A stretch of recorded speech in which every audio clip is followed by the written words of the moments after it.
Namaskar, hello and a very warm welcome to Eat Right Talk, the knowledge series brought to you by FSSAI. In a world of shifting lifestyles and culinary trends, we are here to spark conversations that matter. Conversations about our health, our life, our food, and most importantly, our future. Today we are going to be diving into a topic which is very widely talked about but is rarely understood in its full complexity: the rising tide of obesity. It is slowly turning into a modern day epidemic, a challenge that affects millions and a subject that needs our immediate attention.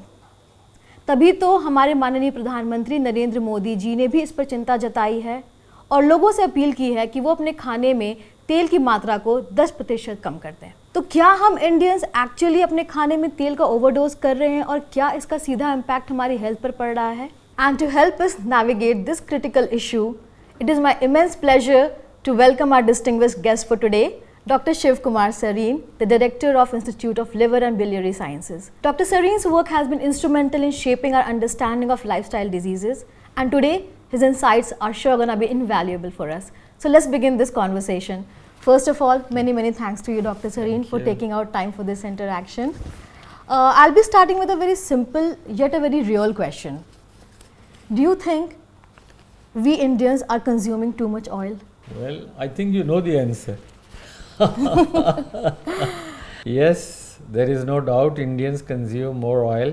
Just to put it in simple statistics, an Indian takes about 1.5 times more oil than maybe an American or a French or any other person. So, by the WHO standards and others, हमें खाने में 100 में से 20% fat ले सकते हैं। मतलब अगर आपकी 2000 कैलोरीज़ की डाइट है तो आप उसमें करीब 20 ग्राम से 30 ग्राम ऑयल ले सकते हैं। अब आप इमेजिन करिए 20 ग्राम कितना, 4-6 चम्मच होते हैं।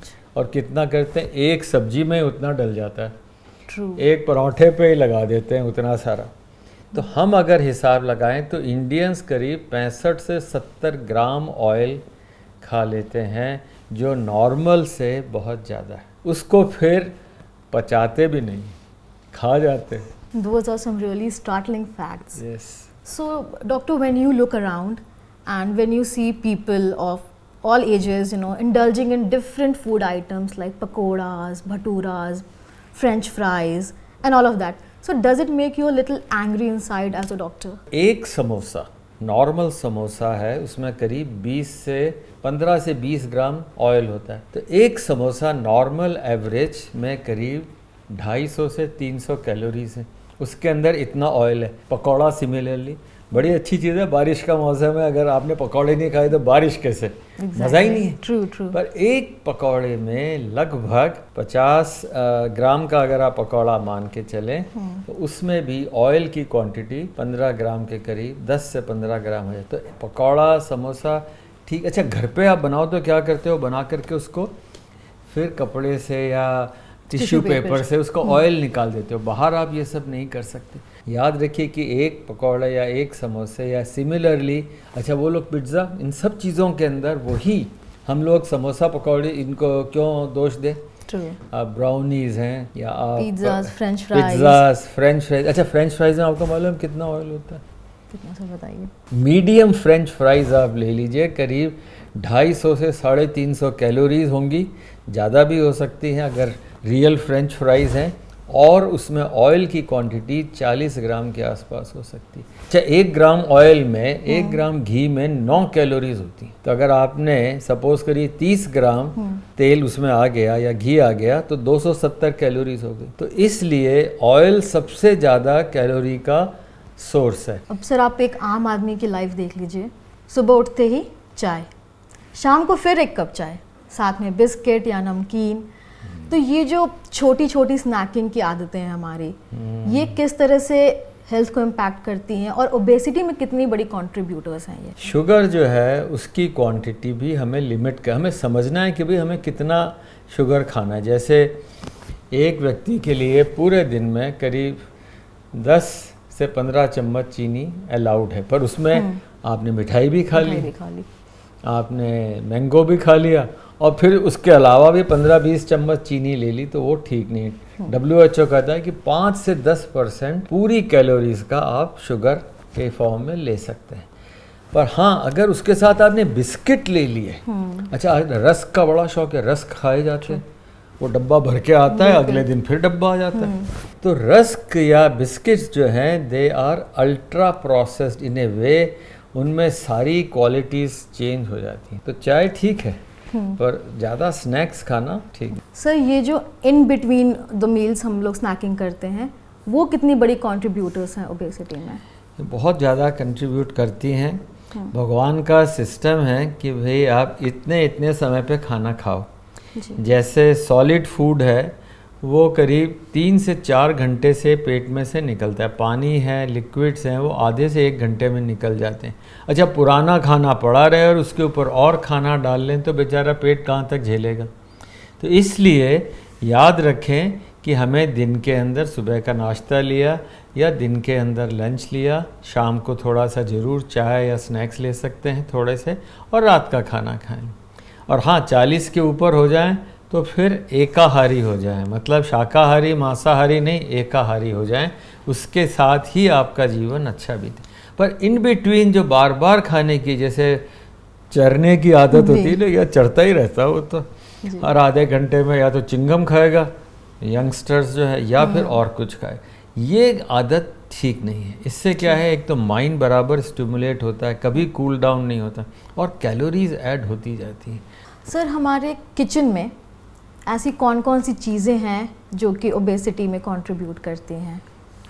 फ्रुक्टोज जो है वो सबसे ज़्यादा वेट बढ़ाता है। कई तरह के कोलाज हैं, उसमें फ्रुक्टोज होता है, और ये फ्रुक्टोज क्या करता है, ज़्यादा शुगर होती है, और वो शुगर हमारी बॉडी हैंडल नहीं करती, लिवर उस शुगर को फैट में बदलता है।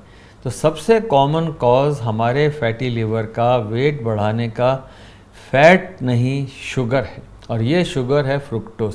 आपका यूरिक एसिड बढ़ जाता है, आपके लिवर में फैट बढ़ जाती है, आपका वेट बढ़ जाता है।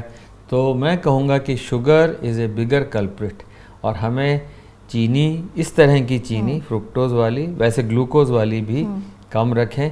ऑयल तो हमारे घर के अंदर 60% अनकुक्ड फूड सर्व करना चाहिए, लाना चाहिए। सब जैसे सेब है, आपकी नाशपाती है, जितनी सब्जियां जो कि कलर्ड वेजिटेबल्स हैं, जितनी ज़्यादा डीप कलर की होगी जी, जो जैसे गाजर है, चुकंदर हैं, या पीले रंग की सब्जियां हैं, या हाँ, जिन चीज़ों में डार्क कलर है, वो सारी सब्जियां आपके लिए फ़ायदेमंद हैं, और उनको कच्चा भी खा लेना चाहिए अगर अच्छे लगें, अच्छी जगह से नेचुरल पैदा हों।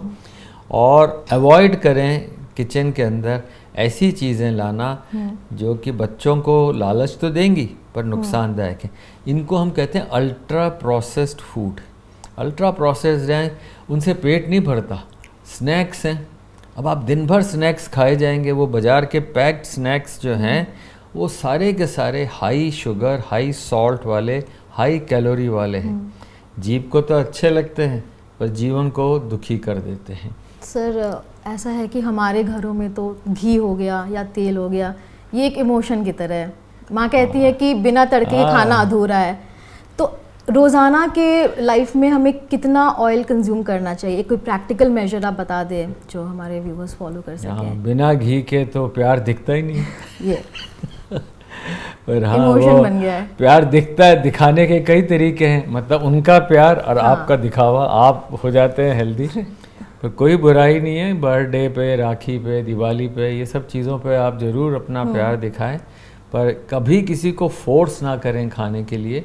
और अगर आप पहला रूल घर में बनाएं कि भाई जिसको जितना चाहिए उतना ही सर्व ना करिए, स्पेशली बच्चे को कभी सर्व नहीं करिए और खा ले, ये तूने खाया नहीं, तेरी प्लेट में रह गया, इसको ख़त्म कर, मतलब आपने उसे ज़रूरत से ज़्यादा दिया। इसको ज़रूर याद रखें। दूसरा, कितना ऑयल आप दिन में ले सकते हैं। मैंने जैसे कहा करीब मैक्सिमम आप 20% अपने टोटल कैलोरीज़ का ले सकते हैं। तो अगर आप चाहें तो याद रखें कि हाँ भाई, दिन में मुझे 5 चम्मच या 6 चम्मच, 1 चम्मच में 5 ग्राम के करीब घी या तेल, ऑयल होता है।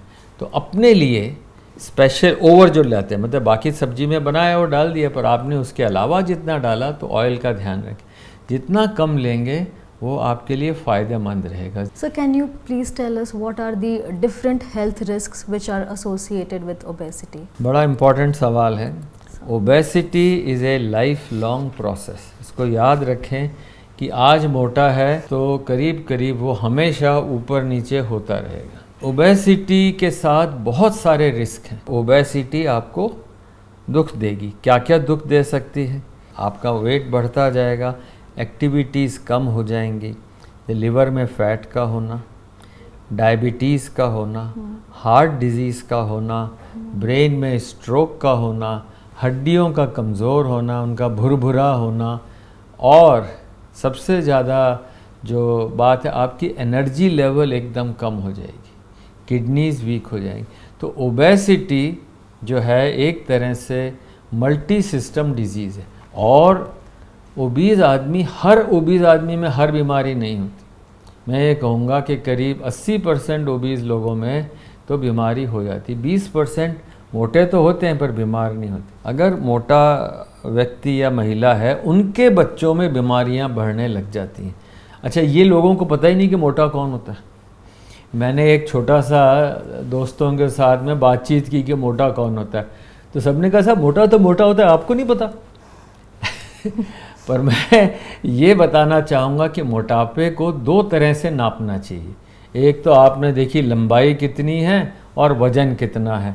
तो भाई मोटापा जो है, अगर हाइट आपकी 170 है और उसमें से आपने 100 घटा दिए तो बचा 70, तो आपका वज़न 70 से ऊपर है, मतलब हाइट -100 से अगर वेट ज़्यादा है तो आप मोटे हो गए। BMI कर सकते हैं। पर मेरे विचार से मोटा आदमी, स्पेशली भारत में, इंडिया में, मोटा वो है जिसकी कमर मोटी हो। अगर महिला की 80 सेंटीमीटर से ज़्यादा और पुरुष की 90 सेंटीमीटर से ज़्यादा कमर है तो उसकी सेंट्रल ओबेसिटी है। मतलब एक तो पूरा देखने में मोटा दिखे, और दूसरा सर पतला दुबला है, कहाँ है मोटा सा? मोटापा यहाँ है। ये फैट, जो पेट वाली फैट है, ये सबसे खतरनाक होती है। तो ओबेसिटी के नापने के कई और तरीके हैं, जैसे आपके गर्दन पे कुछ निशान आ जाएं, काले निशान। इस बुक में एक मैंने पिक्चर बड़े मेहनत से लगा के रखी है, सिर्फ दिखाने के लिए मैं आपको बताना चाहता हूँ।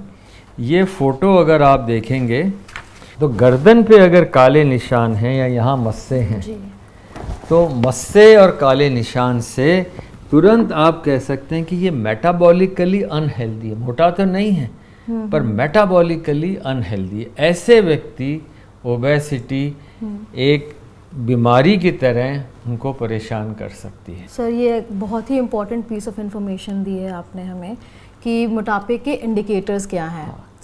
एक सवाल मेरा अब फैटी लिवर से रिलेटेड है कि आजकल जो भागदौड़ भरी ज़िंदगी है, इसमें फैटी लिवर भी बहुत ही तेज़ी से बढ़ रहा है, लोगों में कॉमन होता जा रहा है। तो ओबेसिटी और फैटी लिवर में क्या लिंक है सर? देखिए, फैटी लिवर ऐसी बात है जो कि सब समझने लग गए हैं कि भाई लिवर है और उसमें फ़ैट है जी। पर कितना फ़ैट है? लिवर में 5 पैसे से ज़्यादा फ़ैट नहीं होनी चाहिए। मतलब अगर 1500 ग्राम का नॉर्मल लिवर होता है तो उसमें 5 पैसे के हिसाब से करीब आप 75 ग्राम तक फ़ैट हो। पर जो ही वो 10% हो जाए, यानी 150 ग्राम से ज़्यादा फ़ैट हो जाए, तो वो लिवर अच्छा नहीं, वो देने लायक नहीं, काम के लायक कम हो जाता है। पर बहुत से भारतीयों में 30% से ज़्यादा फ़ैट है लिवर के अंदर, और भारत में लगभग 10 में से 4 मतलब 40% लोगों में फैटी लिवर है। फैटी लिवर एक तरह से ओबेसिटी से भी मिलता जुलता है। करीब आई वुड से 70% ओबीज़ लोगों में, 80% ओबीज़ लोगों में फैटी लिवर। अच्छा, और किस किस में फैटी लिवर है? अब आप सब डॉक्टर बन जाएंगे इसके बाद, किसी के पास जाने की ज़रूरत नहीं। अगर आपने ब्लड टेस्ट कराया और आपका कोलेस्ट्रॉल हाई है या आपका ट्राइग्लिसराइड हाई है खून में, तो भाई कहाँ से आया? मेरा लिपिड्स क्यों हाई हुए खून में? वो लिवर में फ़ैट है, अब ब्लड में आ गई। या आपका डायबिटीज़ है तो लिवर में फ़ैट है, आप मोटे हैं तो लिवर में फ़ैट है, या अगर आपको किसी और तरह का stroke, kidney disease, heart disease या लिवर डिजीज़ है तो चांसेस हैं कि आप फैटी लिवर होंगे।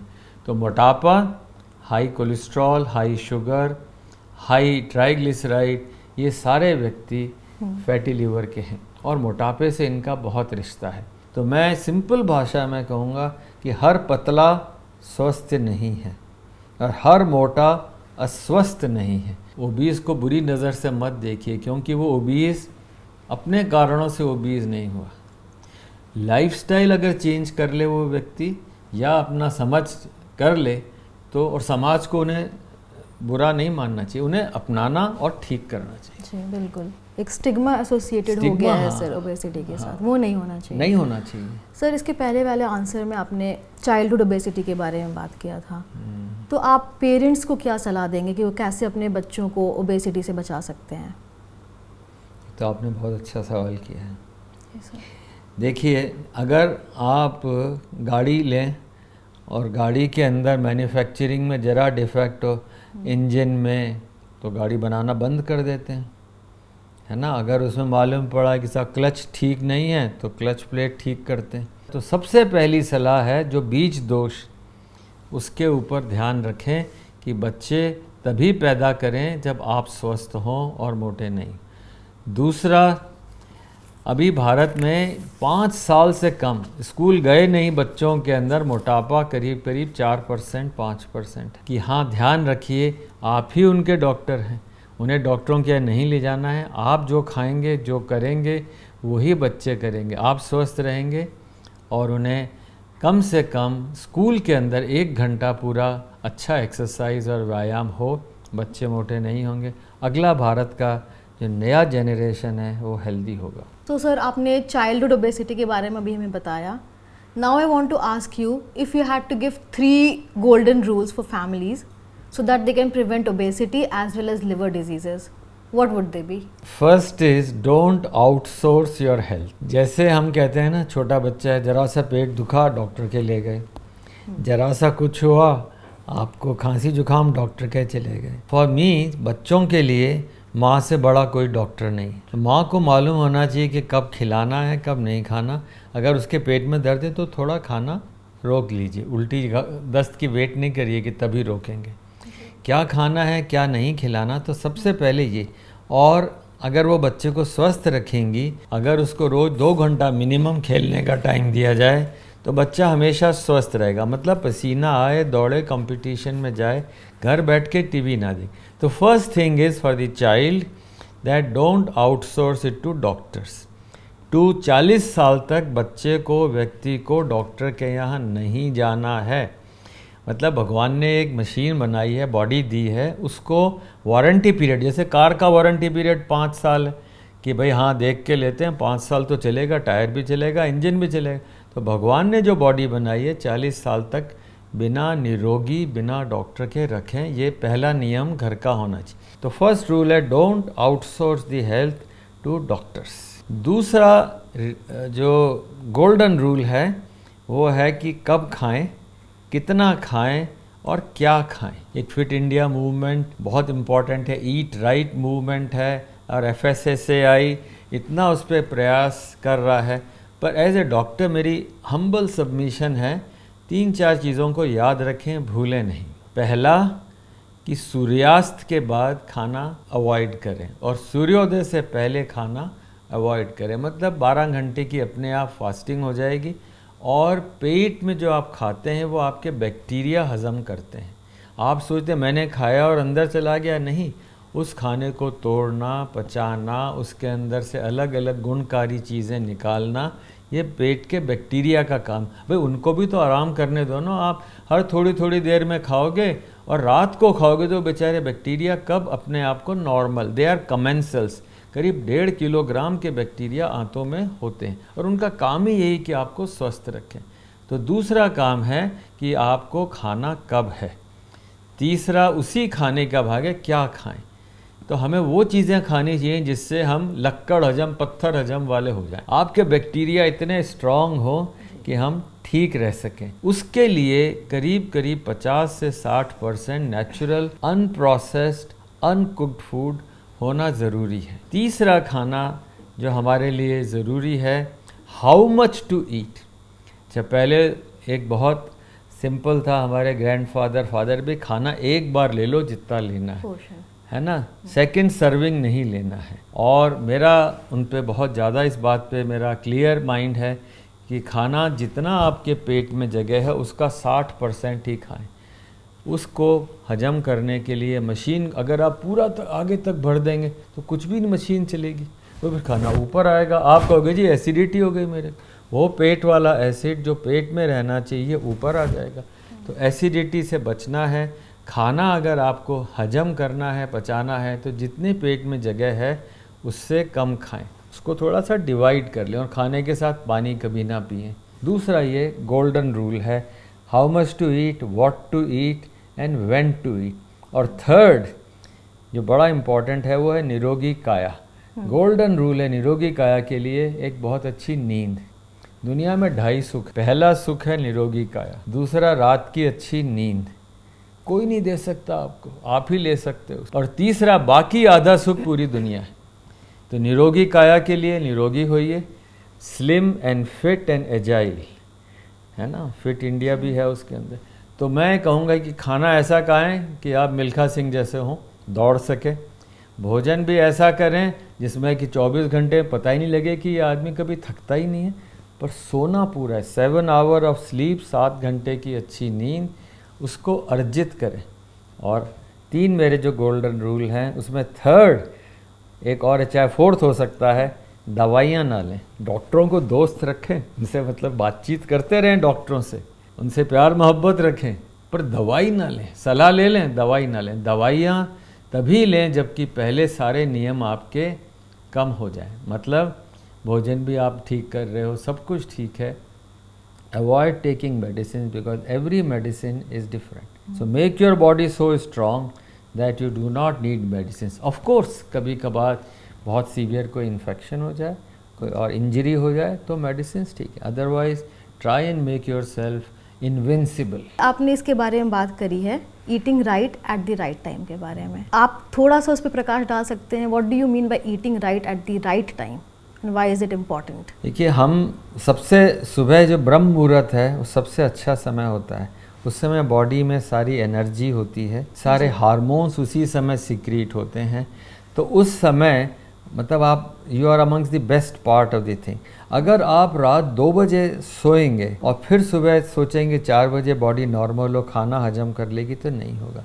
तो इसलिए सही समय पे सो कर के early to bed and early to rise is amongst the best thing. और खाने का समय मेरा ख्याल से सुबह बिल्कुल लाइट फ्रूट्स वगैरह होने चाहिए। मेरी अपनी फ़िलॉसफी है कि an apple a day keeps the doctor away, but 2 apples a day keep the diseases away. Apple में बहुत गुण है और शुगर कम होती है।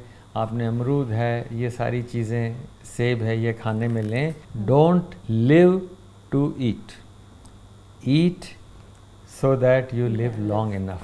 और दीर्घायु होना कोई मुश्किल काम नहीं है। अगर आप चाहते हैं कि जीवन अच्छा हो तो सोच समझ के खाएं। जैसा पेट्रोल डालेंगे वैसी इंजन, वैसी ही गाड़ी चलेगी।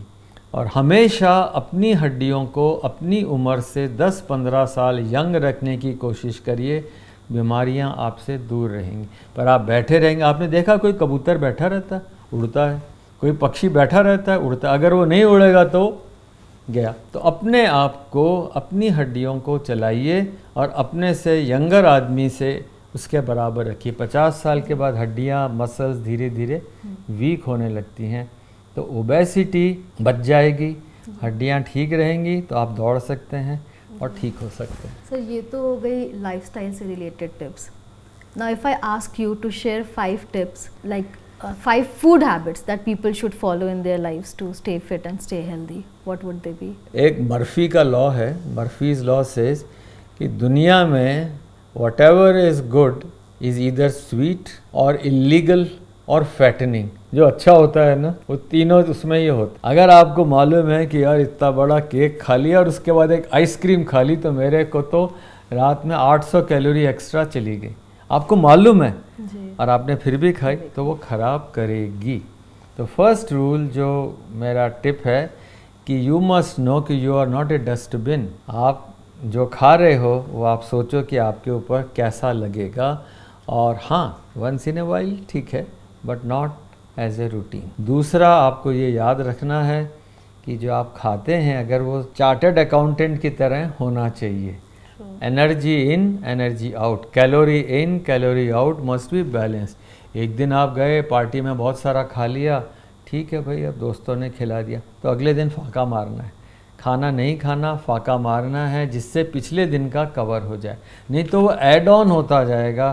3 दिन में आप थोड़े से ज़्यादा हेल्दी हो जाएंगे। तीसरा टिप जो मैं देना चाहूँगा, अगर आप एक्सरसाइज करते हैं तो बॉडी का जो सबसे इम्पॉर्टेंट पार्ट है वो इंसुलिन है। वो इंसुलिन एनर्जी बनाता है।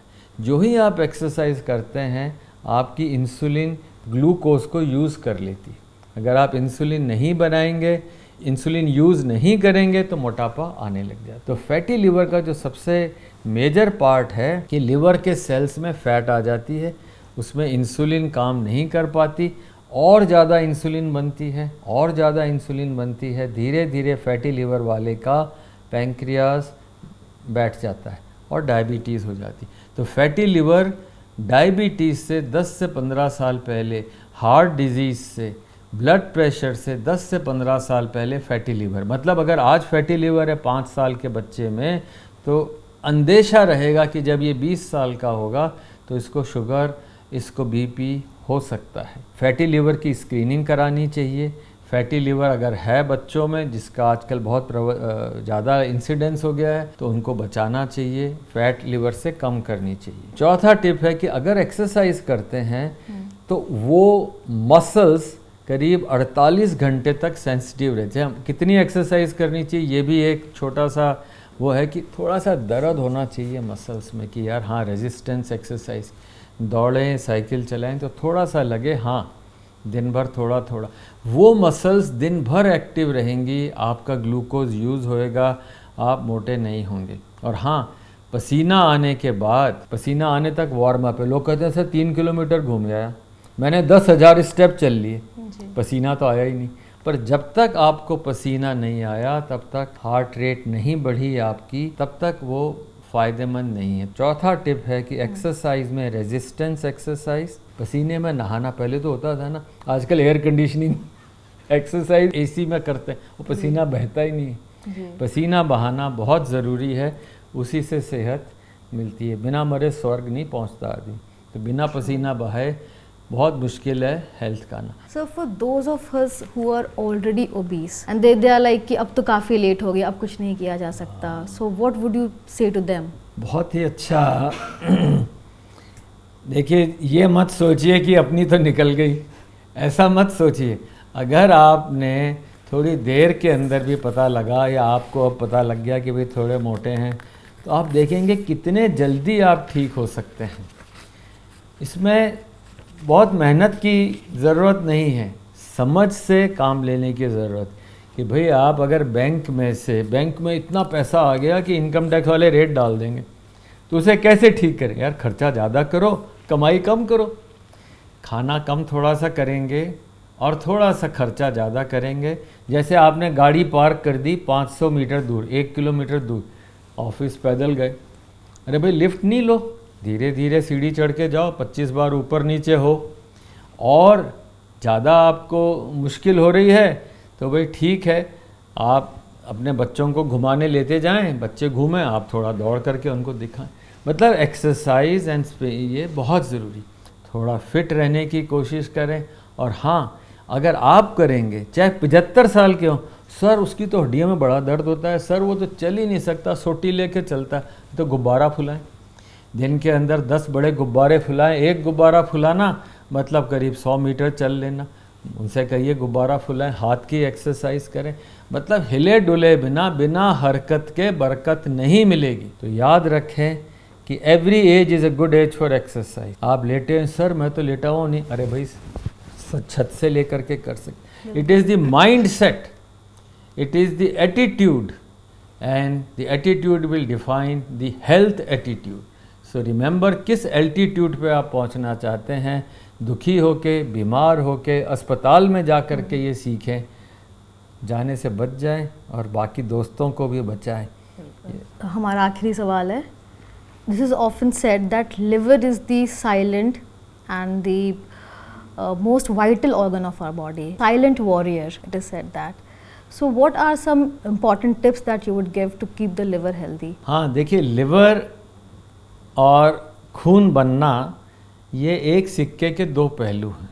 जैसे हमारा जो खून बनता है, जब बच्चा पेट में होता है तब लिवर ही खून बनाता है, बाद में बड़ा होने के बाद हड्डियाँ खून बनाती हैं, और लिवर जो है बाकी सारे 500-700 काम करता है. तो लिवर के काम अनगिनत हैं.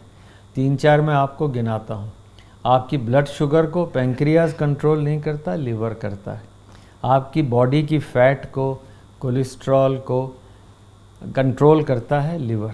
आप जितनी एनर्जी लेते हैं काम की होती है, यूज़ हो जाती है मसल्स में, सांस लेने में, जो बच जाती है उसको फैट में बदलता है. मतलब एक स्टोर हाउस है ना, आपके घर में स्टोर होता है, उसी तरह से स्टोर. पर स्टोर को ठूसे जाओ तो बेचारा स्टोर भी क्या करेगा, फट जाएगा. तो लिवर एक साइलेंट ऑर्गन है. हर तरह की आपने पकौड़े खाए, समोसे खाए, जीभ को तो अच्छे लगे, लिवर बेचारा झेलता रहता है उनको कि यार इतनी कैलोरीज आ गई. अच्छा, जो ज़्यादा हैं उनको जमा करता जाए, बैंक बैलेंस बढ़ता जाए, इनकम टैक्स रेट हो जाए. तो liver is a silent organ, but don't insult it too long. और लिवर के कई इम्पॉर्टेंट फंक्शन हैं. जैसे ये नया बन जाता है, आप अपना आधा लिवर, 60% लिवर दो, दूसरा आदमी बच जाता है, खुद का लिवर वापस वहीं का वहीं आ जाता है. और लिवर का जो सबसे बड़ा काम है पित्त बनाना. हम सोचते हैं यार हमारा ब्लड है, एक ही सर्कुलेशन है, बॉडी में 2 सर्कुलेशन है, एक खून का और एक पित्त का. तो आंतों से लिवर, लिवर से आंतें, this is a separate circulation. और दिन में ये 3 से 6 बार पित्त सर्कुलेट होता है. आप दिन भर खाते रहेंगे तो वो सर्कुलेशन भी बिगड़ जाता है. दिन भर अगर आप खाएंगे तो जिसे हम एंटरो हिपैटिक सर्कुलेशन, एंटरो मतलब आंतों का और लिवर का, उनका जो तालमेल है वो भी बिगड़ जाता है. तो लिवर जो है सारे बॉडी के फंक्शंस का बॉस है, कंट्रोलर है, और आप कंट्रोलर को बार बार इंसल्ट ना करें. लिवर के लिए 3-4 चीज़ें खतरनाक हैं. अननेसेसरी दवाइयाँ, अल्कोहल एंड स्पेशली फैट. तो याद रखिए, अगर आपका लिवर स्वस्थ है और आप जानते हैं कि वो कैसे स्वस्थ रहेगा, तो ज़रूर उसे स्वस्थ रखें. बचें डायबिटीज़ से, बीपी से, हार्ट डिजीज़ से, किडनी डिजीज़ से, और नियरली सारे कैंसर्स में fat in the liver is the major cause. Breast cancer, prostate cancer, lung cancer and of course liver cancer, सबके रूट में एक तरह से कैंसर इज़ एन इन्फ्लेमेशन. और लिवर वो एक inflammatory environment. Obesity means chronic inflammation. पूरी body में एक तरह से इन्फ्लेमेशन का माहौल रहता है और कैंसर बन जाते हैं. तो कैंसर इज़, एक बहुत फेमस साइंटिस्ट हो रहा था विर्को, ये विर्कोस की थ्योरी है कि inflammation is the cause for cancers. तो आप चाहें कि मेरे अंदर भी कोई आग ना जले, कोई इन्फ्लेमेशन नहीं हो, तो मेरे कैंसर्स भी कम होंगे, मेरे लिवर में फैट नहीं जले, एक्स्ट्रा फैट नहीं हो, तो मेरा बॉडी ख़राब नहीं होगा. Thank you so much, sir, for this candid and this insightful interaction and for letting us understand the complexities of obesity and liver health. And with that, we have come to the end of our enriching session. To conclude, I would like to borrow lines from Dr. Sareen himself. Don't live to eat. Rather eat so that you can live long. Thank you so much. We'll see you soon. Stay tuned.